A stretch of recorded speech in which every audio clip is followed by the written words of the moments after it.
बेशिस्त वाहनधारकांवर शहादा शहर वाहतूक पोलिसांची धडक कारवाई। शहादा शहरात वाहतूक नियमांचे उल्लंघन करणाऱ्या बेशिस्त वाहनधारकांविरोधात शहादा शहर वाहतूक पोलिसांनी धडक कारवाई सुरू केली आहे। शहरातील मुख्य चौक, बाबासाहेब आंबेडकर पुतळा, पटेल रेसिडेन्सी, महात्मा फुले चौक, स्टेट बँक परिसर, बाजारपेठ, शाळा महाविद्यालय परिसर तसेच वर्दळीच्या रस्त्यांवर अचानक तपासणी मोहीम राबविण्यात येत आहे।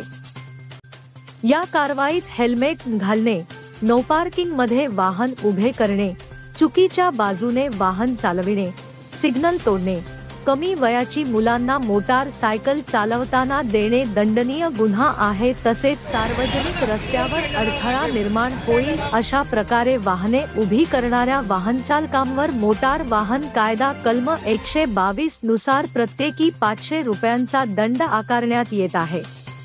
वाहतूक पोलिसांनी नागरिकांना वाहतूक नियमांचे पालन करण्याचे आवाहन केले असून नियम मोडणाऱ्यांवर यापुढेही कठोर कारवाई करण्यात येणार असल्याचा इशारा दिला आहे।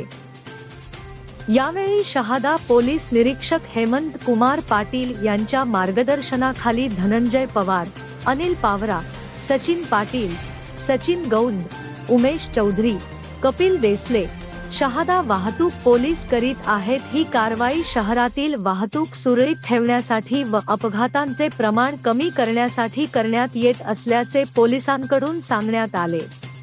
शहादा शहरात ही मोहीम पुढील काही दिवस सातत्याने सुरू राहणार असल्याने वाहनधारकांनी नियमांचे काटेकोर पालन करावे असे आवाहन करण्यात आले आहे।